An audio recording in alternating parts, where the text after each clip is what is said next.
ज्यादा खाने से नई बहू को लगे दस्त। रेशम की आज शादी थी। रेशम बहुत खुश थी। रेशम की सासू माँ लक्ष्मी बहुत ही अच्छा खाना बनाती थी।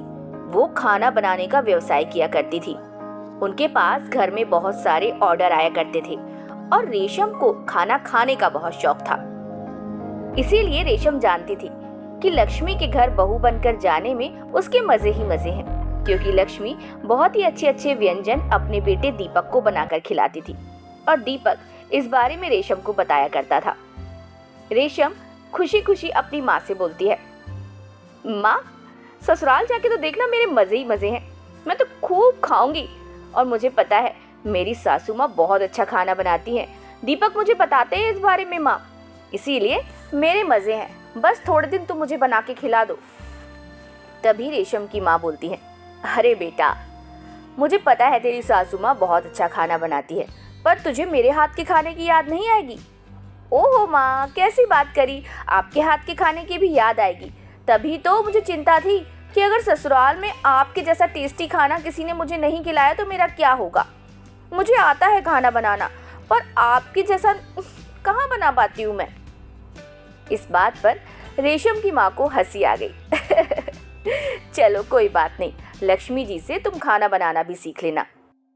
कुछ दिन बीत जाते हैं और रेशम की शादी हो जाती है। अब नई बहू बनकर रेशम दीपक और लक्ष्मी के घर में प्रवेश करती है। लक्ष्मी रेशम को देखकर बहुत खुश होती है और बड़े ही खुले दिल से रेशम का स्वागत करती है।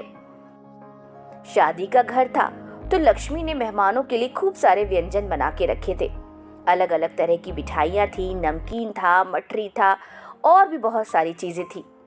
रेशम का मन सब कुछ देखकर ललचा रहा था, पर अभी तो वो नई बहू थी ना, तो घूंघटे में थी। थोड़ी देर बाद पड़ोसन आती है और लक्ष्मी से बोलती है, अरे बहन लक्ष्मी, नई बहू की मुंह दिखाई नहीं करोगी? लक्ष्मी जवाब देती है, हाँ हाँ क्यों नहीं, रुको मैं अभी मिठाई का थाल लाती हूँ और आप सभी लोग रेशम का मुंह देखिए और उसे मिठाई खिलाइए। अब तो रेशम की जैसे लॉटरी ही लग जाती है और वो मन ही मन सोचती है, अरे वाह, यहाँ तो मुंह दिखाई में मिठाई खाने को मिलती है। वाह, आज तो मजे ही आ जाएंगे। अब रेशम को क्या पता था कि मुंह दिखाई में बहुत सारी औरतें आने वाली हैं। पूरे मोहल्ले की औरतें अब इकट्ठी हो गईं। एक एक करके हर एक औरत ने रेशम को मिठाई खिलाना शुरू किया। रेशम ने शुरुआत में तो बड़े ही चाव से वो मिठाइयाँ खाई, लेकिन धीरे धीरे करके रेशम का पेट भरना शुरू हो गया। अब तो रेशम परेशान हो गई कि उनसे कहे कैसे कि बस अब बहुत हो गया, मेरा पेट भर चुका है और मुझे मिठाई नहीं खानी है। अब रेशम मन ही मन परेशान होने लगी, हे भगवान, मैं कुछ और मांग लेती। अब तो ये मुझे लड्डू, बर्फी, रसगुल्ला सब खिला रही है। सारी की सारी मिठाइयाँ मैंने ट्राई कर ली, अब तो इन मिठाइयों में मुझे स्वाद भी नहीं आ रहा। हे भगवान, अब और ज्यादा मिठाइयाँ मैंने खाई तो पक्का मेरा पेट खराब हो जाएगा। रेशम ये सब सोच ही रही थी कि तभी पड़ोस वाली लीला आंटी आई और लीला आंटी ने एक बड़ा सा लड्डू रेशम के मुंह में रख दिया। रेशम जैसे तैसे उस लड्डू को खा पाई, पर क्या, अब रेशम क्या करे।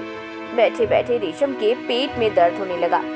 रेशम परेशान हो चुकी थी। जैसे तैसे करके मुंह दिखाई की रस्म पूरी हुई। रेशम अपने कमरे में पहुंची, लेकिन रेशम का पेट मिठाई खा खा के फूल चुका था। रेशम ने सोचा उसके पति आए इससे पहले वो सो जाए, क्योंकि उसका पेट बहुत फूल चुका था और दर्द भी हो रहा था। रेशम रात को सोने के लिए लेट गई, पर रेशम के पेट में इतना दर्द हुआ और धीरे धीरे करके उसके पेट में गुड़गुड़ होने लगी और उसको दस्त लग गए। उसके पति भी रेशम की हालत देख के परेशान हो गया और उसने पूछा, क्या बात है रेशम, तुम्हारे पेट में तकलीफ है क्या? रेशम दुखी हो गई और उसने बोला, हाँ पेट में तकलीफ है, मैंने बहुत सारी मिठाई खा ली, मुझे बहुत सारी मिठाई का क्रेज भी है और माँ के हाथ के खाने का भी क्रेज था। मुझे पता था सासू माँ बहुत अच्छा खाना बनाती है, पर आज की मिठाई तो जरूरत से ज्यादा हो गई। अब मेरा पेट खराब हो गया, अब मैं क्या करूं?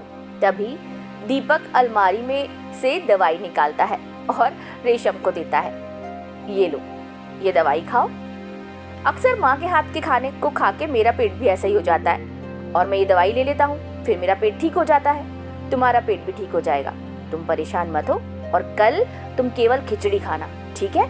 रेशम मुस्कुरा के हाँ बोलती है और वो दवाई ले लेती है और सचमुच थोड़ी देर में रेशम का पेट भी ठीक हो जाता है और सुबह वो खाने से तौबा कर लेती है और केवल खिचड़ी ही खाती है।